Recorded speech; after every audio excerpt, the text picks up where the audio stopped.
everyone, and thanks for joining us. This is AMECO Haber English Service and you're watching our daily updates. I'm Gaila Damu. Stay with us. According to the Disaster Risk Management Commission, more than 8.35 million citizens in conflict-affected areas in northern Ethiopia have received full-fledged first-round humanitarian support following the peace agreement signed between the government of Ethiopia and TPLF.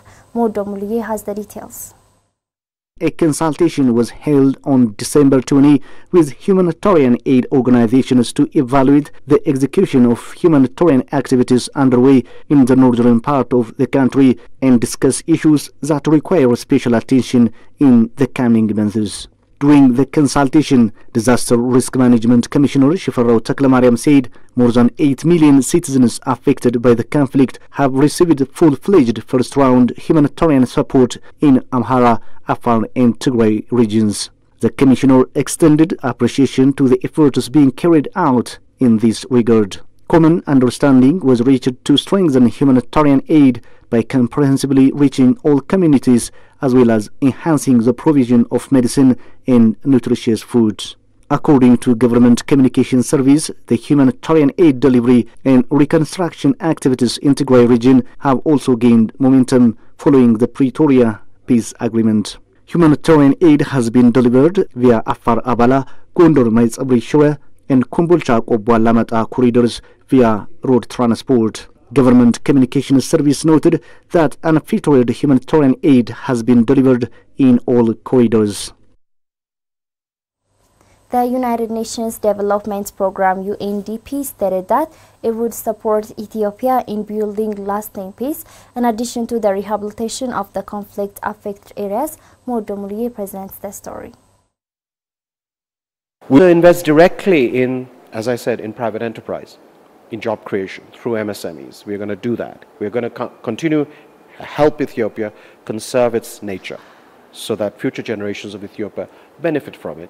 And that can be a big boost to the economy. In an exclusive interview with Ethiopian news agency, United Nations Development Programme Ethiopia resident representative Torhan Saleh said the peace agreement would create opportunity for the country to turn its face toward development.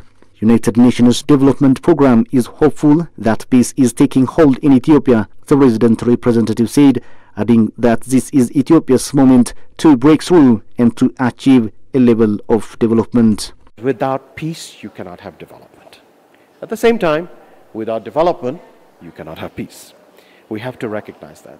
So we now feel, with the new reforms coming, with hopefully the peace taking hold in Ethiopia, this is Ethiopia's moment to break through, to achieve a level of development. The resident representative said, as United Nations in the United Nations Development Programme, it is going to be very important because dialogue is important to addressing structural, political and other issues in Ethiopia.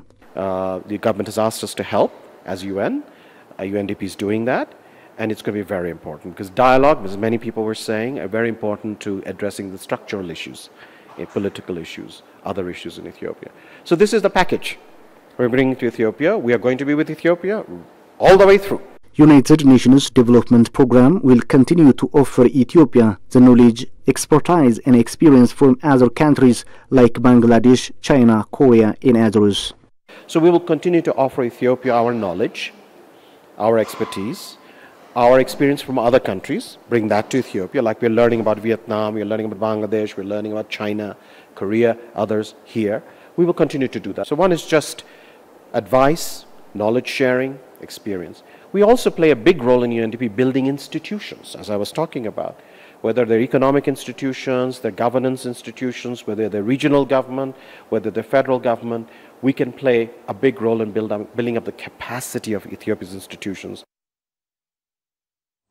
The American political economic analyst Lawrence Freeman said that the Grand Ethiopia Renaissance Dam Guard is the greatest accomplishment in sub-Saharan Africa, and everybody should congratulate the Ethiopian people for taking this bold challenge and building the dam that benefits the continent. Brian Workner reports.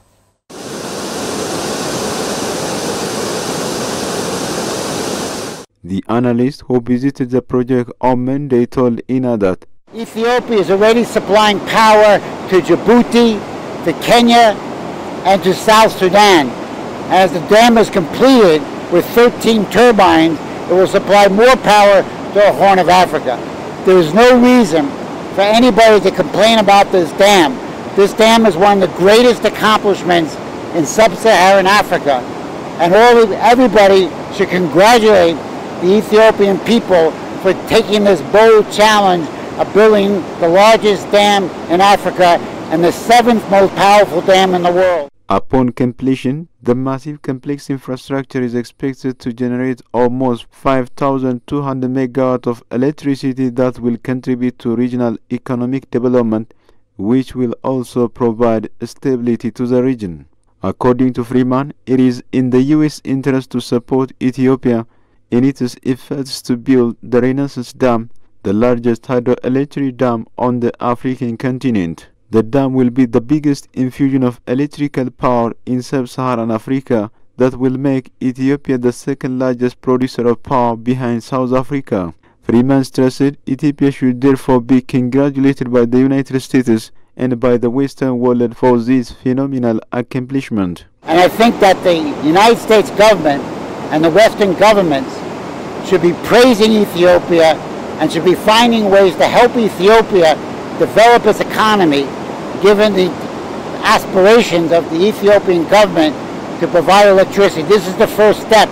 Much work has to be done. Reconstruction of the North, which I was in earlier, more development, more expansion, increase in agriculture. All of these things can be done, and the West should assist in that. Freeman added he witnessed a speedy construction of the Grand Renaissance Dam. Well, I've been following the Ethiopian dam for 10 years, so I've studied the statistics. I've always tried to get here, so getting here today was a very special moment in my adult lifetime. There's very few moments, if any, that equal today. He also hoped that the completion of the dam in the near future would change the Horn of Africa for the better. When asked about the repeated grievances coming from the downstream countries, mainly Egypt, the American analyst said, "There is no rationality to complain. There is no reason for anybody to complain about this dam. It is the greatest accomplishment in sub-Saharan Africa." Freeman noted Ethiopia has reaffirmed many times that the construction of GERD will not significantly affect the flow of the Abai River into the downstream countries. As a result, Ethiopia has also considered the downstream countries in the process of building the dam by making two wide bottom outlets in which water flows throughout the year. The American analyst believes that the Grand Renaissance Dam should be considered as a victory for this generation of Ethiopia like the forefathers. As I studied the Battle of Adwa, where the Ethiopians under Menelik II defeated the Italian army on March 1st, 1896, that was the first time that an African nation defeated a so-called modern army. And Ethiopia, as a result of that, was never colonized. And the Ethiopian mindset is a strong identity for the nation and a bold vision for the future. This dam represents the same identity and mindset that we saw in Adwa. And when the dam is completed in 2025, I think we have to add to the Ethiopian calendar the GERD Day next to the Adwa Day. Recall that Ethiopia has completed the third filling of the reservoir of its flagship project, the Grand Ethiopian Renaissance Dam, and the second turbine with a 375 megawatt has started generating electricity. The country, which is a source of 85% of the Nile, is filling the GERD reservoir through a gradual process and only during its rainy season to allow the river to continue flowing to downstream countries.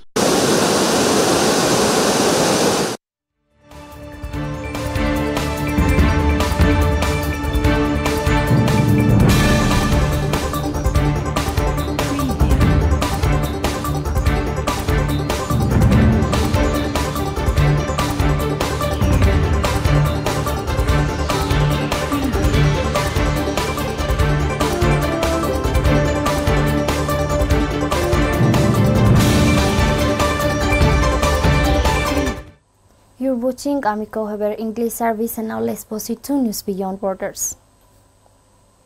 Ugandan police say alert bystander saves 2-year-old boy from being consumed by a hippopotamus on Lake Edward shores. A hippopotamus was partially swallowed a 2-year-old boy in Uganda near his home, swallowing half of his body before spitting him out. Igapol was playing on the shores of Lake Edward, about 800 meters from the boy's home, when the hippo attacked on December 4.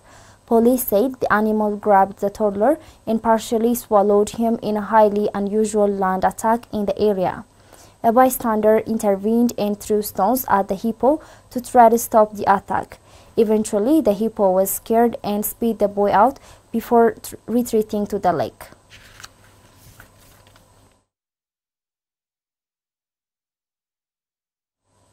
President Cyril Ramaphosa's spokesperson said deployment of troops is in response to the growing threat of sabotage, theft, vandalism, and corruption at coal and diesel-powered power generating plants. State-owned energy utility in the presidency said South Africa has begun deploying the military to protect the country's electricity plants as the long-running power crisis worsens. The energy firm said in confirmation on Saturday that Eskom can confirm that the South African National Defence Force is being deployed.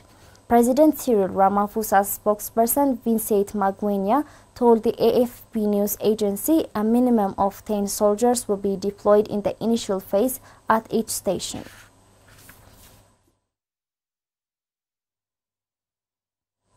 Guinea-Bissau's army chief announced in a statement to the press that a meeting of the heads of the armed forces of the Economic Community of West African States, ECOWAS, opened on Monday in Bissau, the capital of Guinea-Bissau, to discuss strategies to fight against terrorism in COPS. Abel Brahani presents the story.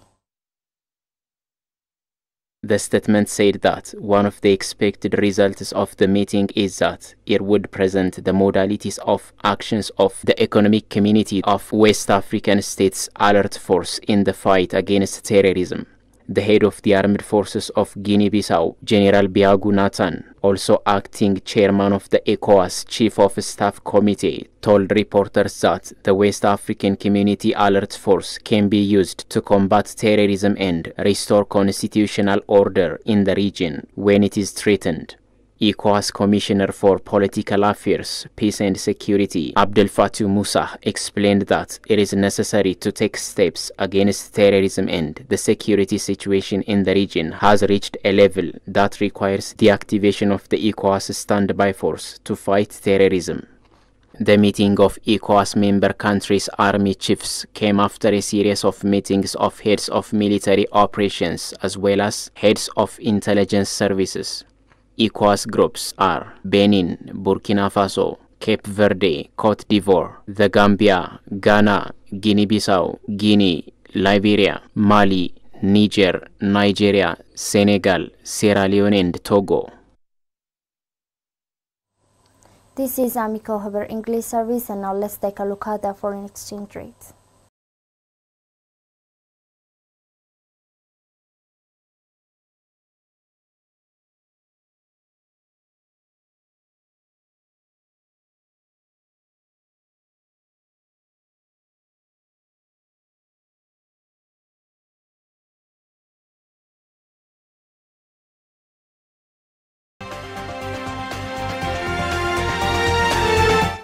That's all the news we have for today. I'm Gaila Damu. Thanks for watching and stay tuned with the rest of our programs.